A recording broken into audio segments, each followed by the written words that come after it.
Welcome back, everyone. It's great to be back. You know, we took a look at Ruhi Book 8 a little while ago. Yeah.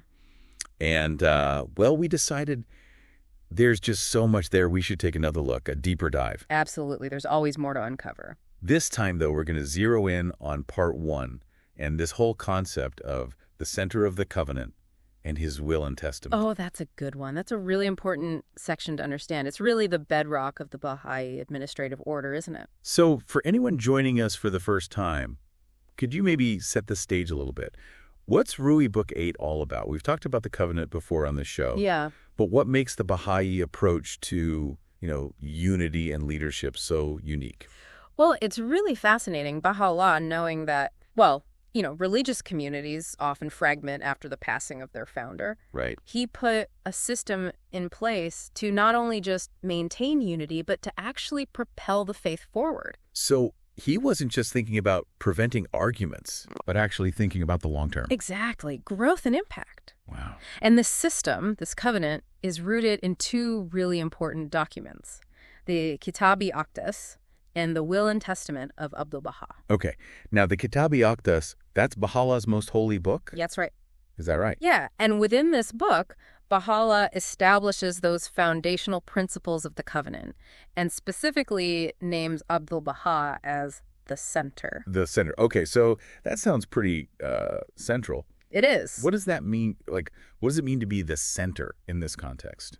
I think a good analogy is to think of the sun's gravity. It holds the whole solar system together. Yeah. Abdu'l-Bahá is that gravitational force for the Baha'i community. Okay. He's the unifier, the point around which everything revolves, ensuring everyone stays focused on the teachings and applying them. So not just a leader, but like the binding force. And even more than that, he's the authorized interpreter of Baha'u'llah's writings, which is crucial. Even with a divinely revealed text, imagine how many different interpretations could arise. Oh, yeah. I mean, we see that all the time, even in secular context. Exactly. People read the same thing and come away with totally different understandings. Exactly. So Abdu'l-Bahā's role was really to clarify the teachings and prevent these misunderstandings that lead to disunity. Yeah. Okay, so that makes a lot of sense. Yeah. So we've got the Kitab-i Aqdas establishing the covenant and Abdu'l-Bahā's role as the center. Right. What happens when Abdu'l-Bahá passes away? That's where the Will and Testament comes in. Ah, okay. I'm all ears. Things always get interesting here. They do. Right. Abdu'l-Bahá, being the master planner that he was, left incredibly clear instructions in his Will and Testament, anticipating the needs of the community decades, if not centuries, into the future. Wow. Like Baha'u'llah's Covenant 2.0, building upon that foundation, ensuring it continues to evolve and grow. Yeah, I like that. Okay, so what does this Will and Testament tell us? Well, in it, Abdu'l-Bahá establishes what we call the twin pillars of Baha'i administration, Right. the guardianship and the universal house of justice. Twin pillars. So break it down for us. What's the guardianship? Who was the guardian? Why is this role so important?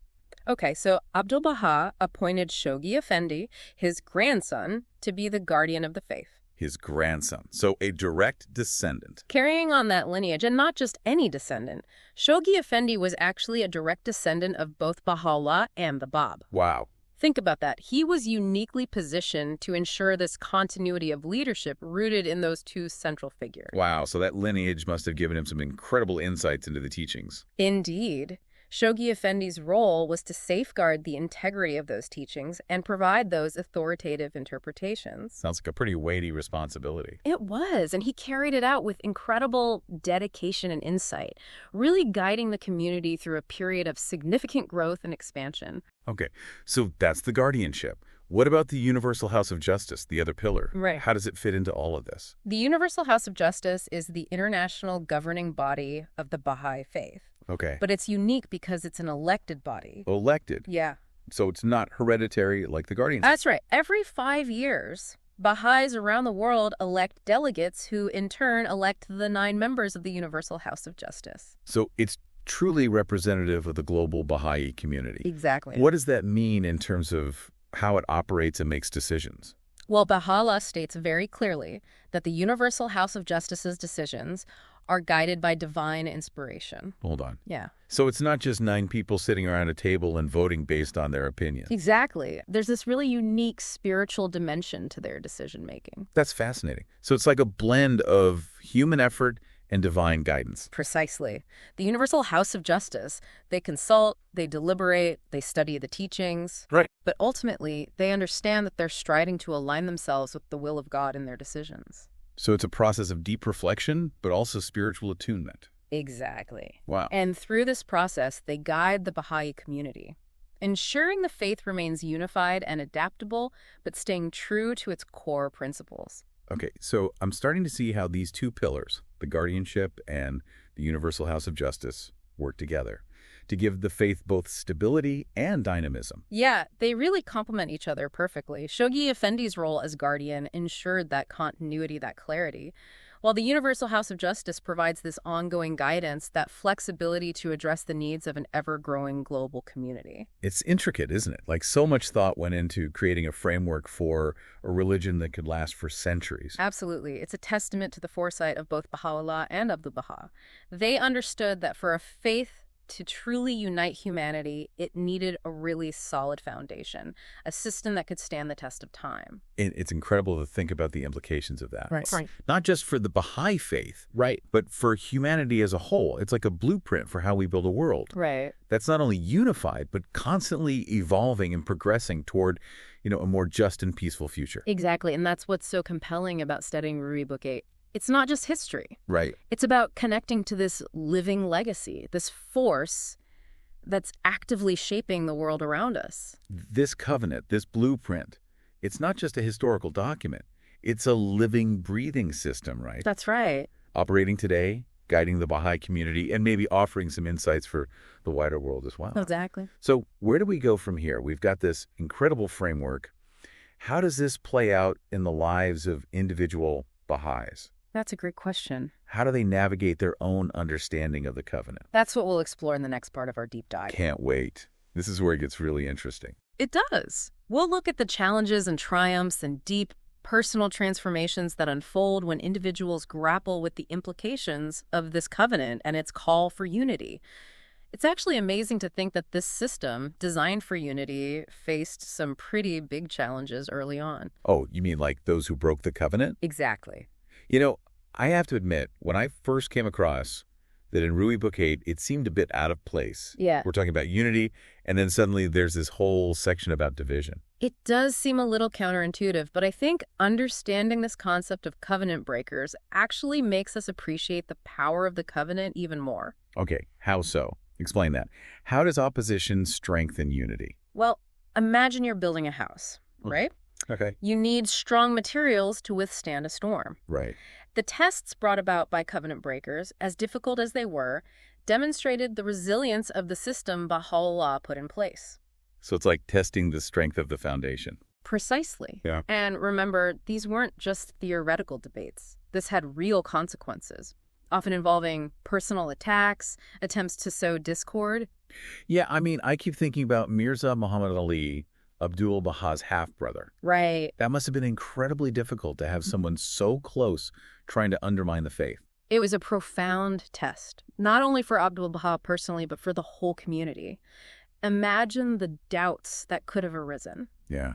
Here's someone related to Baha'u'lláh challenging the very foundation of the covenant. It makes you realize how important Abdu'l-Bahá's role as that interpreter of the writings really was. Absolutely. If there hadn't been that clear center of authority, it seems like things could have really spiraled. Absolutely.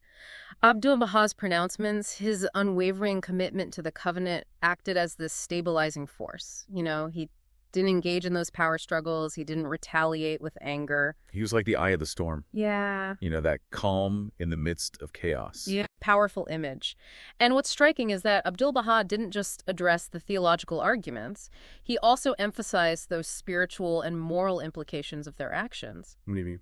Well, in his will and testament, Abdu'l-Bahá actually lays out this code of conduct. He calls it the essentials of the divine law. Okay. So it's not just about believing the right things, but about living in a way that embodies those beliefs. So it's about aligning your actions with your beliefs, living a life of integrity and service. Exactly. And this, in a way, is a form of resistance, not against individuals, but against those forces of materialism and division that we see so prevalent in the world today. I'm beginning to see how this all connects. The covenant isn't just about structures and institutions. It's about a way of life, a commitment to building a world where unity is reflected in our individual actions as much as our collective endeavors. That's beautifully put, and it raises a really important question. How can we as individuals tap into that power of the covenant to navigate the complexities of our own lives? That's what I'm wrestling with.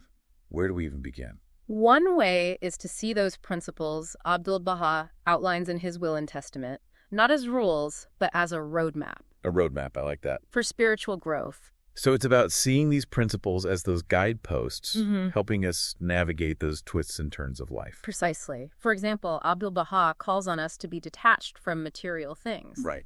How might that principle help us make decisions in a world that's constantly telling us what to buy and own and achieve? Yeah, it's about remembering to prioritize what matters, to focus on the inner fulfillment rather than just the external validation. Exactly. And what about trustworthiness? Right. In a world where trust is often eroded, how might embodying that principle affect our relationships, our communities, our workplaces? It's about building bridges, creating those spaces where people feel safe and connected. And that's at the very heart of the covenant, isn't it? Building those bridges of unity. It's amazing how these principles, written over a century ago, are still so relevant today. They are timeless, aren't they? Yeah. Because they speak to those fundamental needs of the human soul. That longing for connection, for meaning, for a world where unity isn't just an ideal, but a lived reality. And that's what makes this exploration of Ruhi Book 8 so powerful. It's not just intellectual, it's a journey of personal discovery. That's right. A chance to connect with the transformative power of the covenant in our own lives. Absolutely. So, as we continue this journey, I guess we see how the covenant is more than just a static document. It's this dynamic force that's always unfolding, always guiding us towards that more unified, just future. Exactly. I'm ready for that next step. What's next on our roadmap? Well, we've talked about the center of the covenant, those institutions he established. Right. Now let's shift our focus to the individuals who carried the torch. Those early believers who played such a key role in spreading the Baha'i teachings, establishing the faith on a global scale. Oh, so we're going from the blueprint to the builders, Right to the them. ones who took that vision and made it a reality. And their stories are so inspiring. They're full of practical lessons about applying those principles of the covenant. Even in the face of challenges and uncertainty, it's incredible when you think about the early days of the Baha'i Faith, especially in the West. You have this, well, brand new religion coming from these Persian and Middle Eastern traditions. Yeah. And it starts gaining traction in like Europe and North America. It's amazing. It's like it shows how these seeds of unity can actually take root in the most diverse soils. It really does make you wonder, what drew those early Western believers to the faith? What resonated with them? Well, a lot of them were just spiritual seekers, you know, people who were disillusioned with the existing religious institutions, kind of yearning for something more. They found themselves drawn to these Baha'i teachings, like the oneness of humanity, the equality of women and men, the harmony of science and religion. That idea of a world united really resonated with them. It sounds like the Baha'i Faith provided a really refreshing perspective compared to what they were used to. You know, often very rigid and divisive religious landscapes of the time. Yeah, exactly. And the lives of these early believers are so fascinating. Take Ibrahim Khairullah, for example. Oh, he was the one who translated a lot of the Baha'i writings into English, right? That's right. He was actually born into a Christian family in Lebanon, but he was really drawn to the Baha'i teachings after meeting Abdu'l-Bahá. And his translations, they were essential in making those writings accessible to a Western audience. So he was a bridge builder in a very literal sense, connecting two different worlds through language. Beautifully put. And then you have Lua Getzinger, an American woman who became known as the mother teacher of the West. What's her story? Well, she was actually a big figure in the women's suffrage movement, a powerful speaker, you know, and a writer. And after accepting the Baha'i Faith, she traveled extensively, sharing those teachings, forming really deep bonds with Baha'is from every walk of life. She sounds like a force of nature. She was. And, her contributions, along with those of countless other believers, really laid the groundwork for the expansion of the Baha'i faith in the West. So we have these individuals paving the way, translating texts, sharing teachings, but there's still this geographical distance between the Baha'i community's origins in the Middle East and this growing presence in the West. Right, and that's where Abdu'l-Bahā's travels come into play. Ah, yes, his historic journeys to both Europe and North America. Exactly. Imagine the impact of this. Here's the son of the prophet founder of this new faith, traveling thousands of miles to share this message of unity and peace. It must have caused quite a stir. It did. He was speaking at churches, synagogues, universities, peace conferences. He even met with President Taft at the White House. Wow, talk about reaching a diverse audience. Right. And his message, it resonated so deeply. He didn't just talk about these ideals, he lived them. He treated everyone with this incredible respect and kindness, no matter what their background or beliefs were. So, he was a living example of the unifying power of the Baha'i teachings. Exactly. And through these travels and talks and just personal interactions, Abdu'l-Bahá planted those seeds for a truly global community. Rooted in the principles of the covenant. Wow, it's amazing to think how much the Baha'i faith has grown since those early days. Yeah. And it really goes back to that foundation laid by Bahá'u'lláh and Abdu'l-Bahá, this blueprint for unity, this covenant. It's a powerful legacy. It is. And it reminds us that each of us has a role to play in carrying that legacy forward. So if someone's listening to this and feeling inspired by these stories of unity and connection, this global community, what can they do to kind of tap into that in their own lives? Well, I think one way is to look at those principles Abdu'l-Bahá outlined in his will and testament. We talked about trustworthiness, detachment from material things, avoiding backbiting, gossip. These aren't just lofty ideals. These are really practical tools for building unity in our families, in our communities, even our workplaces. So taking those principles, translating them into action, and figuring out how to live them out in those daily interactions. Exactly. And another way is to just study the writings of Baha'u'lláh and Abdu'l-Bahá. Go deeper into this vision of a unified world. Ruhi Book 8 is a great place to start, right? Absolutely. It's a doorway into this amazing world of knowledge and inspiration. Well, I think we've covered a lot of ground in this deep dive. We explored the covenant, dove into those roles of Abdu'l-Bahá and the institutions he established, even got a glimpse into those early believers who helped spread the Baha'i teachings across the globe. It's been quite a journey. It really has, and I hope it encourages our listeners to continue their own exploration of this incredible faith and its potential to unite hearts and build a better world. I do too. Until next time, keep those minds curious, those hearts open, and those spirits yearning for a world where unity reigns supreme.